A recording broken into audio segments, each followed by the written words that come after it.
What's going on? Welcome to Tech with Sean. Now today we're going to juxtapose some old and new tech together. We're going to fire up my gaming PC that has an RTX 2080 Ti, and we're going to play some games on a CRT monitor that I got for only 25 bucks. So let's see what the combination is like. Alright, now before we get started, I just wanted to go over what kind of resolutions we're going to be running at. Now the suggested resolution for this monitor is 1280 by 1024 at 85 Hz, but for the purposes of getting the best screen recording and everything, we're going to be running this at 1600 by 1200 at 60 Hz. Even running at 60 Hz on a CRT monitor, that's going to provide a nice fluid motion quality. Alright, let's get it started, and I figured, hey, we might as well take a look at an older game that would have been out when this type of monitor was normal, and that's Quake II, but this is the version that's been updated to have the RTX ray tracing. Something immediately noticeable to me was how the CRT reproduced the soft lighting you get from the RTX graphics, and how in the shady and dark areas you are still able to discern a lot of detail that on an LCD monitor might get crushed into, like one, just general dark spot. I think that on this old game too, the illusion of depth that you get from some of these simple geometry and whatnot is really helped out by the CRT technology. And in general, just the really smooth feel that you expect from Quake and Doom and some of these other things. Even though it's not running at 240 Hz or something crazy, it feels, snappy and smooth like you would expect from one of those. Here we have Dragon Ball FighterZ, and this is an example of a game that doesn't play very well with the non-widescreen monitor. So I can pick 1600 by 1200 resolution on full screen, but when you go to actually play the game, it's still going to be widescreen. So you can see here that even though it's running at 1600 by 1200, part of that includes the black bars, so it's not going to fill up your whole screen. So while it is still a good looking game, and it does look good on the CRT display, it's not going to maximize your whole screen, and by the time you put those bars on there, it makes that 19-inch screen pretty small. It's probably like effectively a 15-inch. That said though, the motion is really clear. So for fighting games, this may not be a bad option. You get a really quick response time.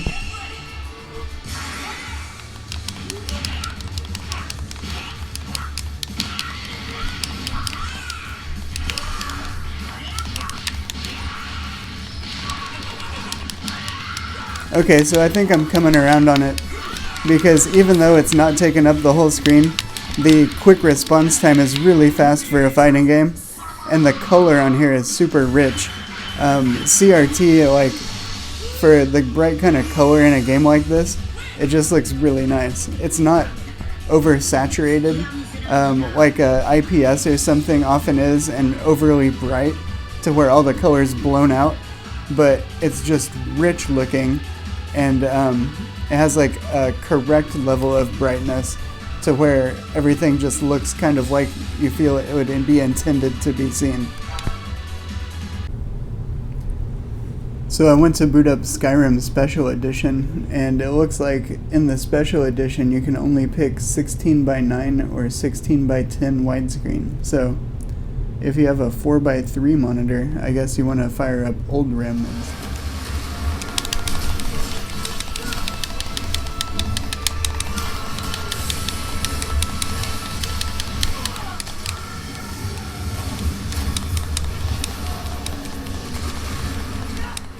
Alright, here we got the big kahuna. We got Red Dead Redemption 2. So we'll jump in here and see what kind of settings we're running it at. I notice there's a lot of flicker on the camera. This is set for 1280 by 1024 at 85 Hz. So go ahead and change that to 1600 by 1200 at 60 Hz. And I found with my monitor I get a lot less flicker recording at 60 Hz on it than 85. For the rest of it, we got ultra textures, mostly, medium and high settings. I actually have the resolution scale turned up. Since this is only 1600 by 1200, I'm running it at 1.5 times resolution, so it makes it look extra crispy. Out of the damn way!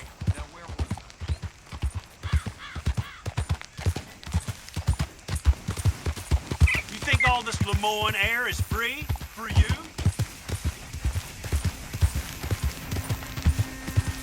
Not a smart move to travel alone in these parts, especially looking like you. You're done! I guess I was told.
So emulation is another really good thing to do with these monitors. Because they're a CRT, they have the quick response time that you want for the old school stuff like, Genesis, regular Nintendo, Super Nintendo.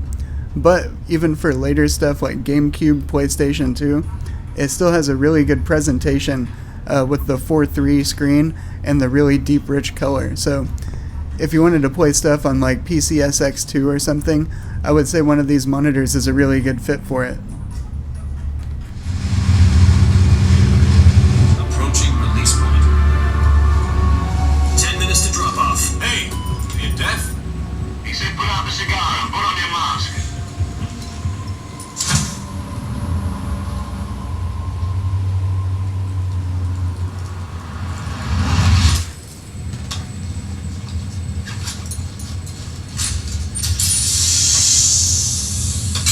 Depressurization complete. Checking oxygen supply. 6 minutes to drop off. Opening rear hatch.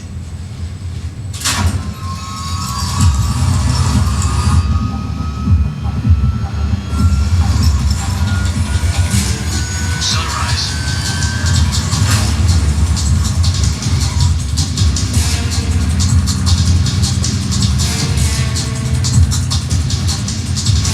External temperature minus 46 degrees Celsius. 2 minutes to drop off. Stand up.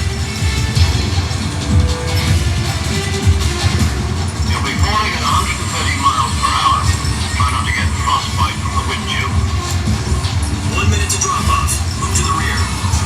Activate the alarm bottle. This is one for the history books. The world's first halo jump.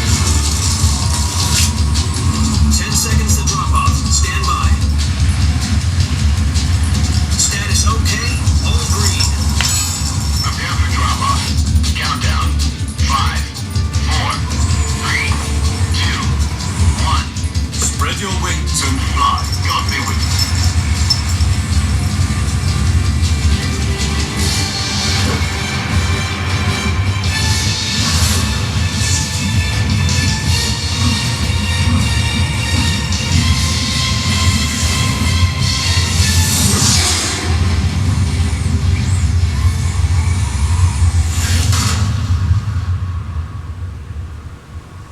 Alright, thank you for watching along as we took a look at seeing what using a CRT monitor is like here in 2020.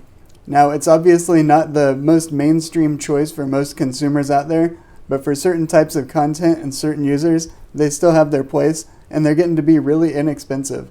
So, if you want to get one and mess around with it, I'd say go for it as long as you have the space. Make sure you're subscribed if you aren't already, and I'll see you in the next video.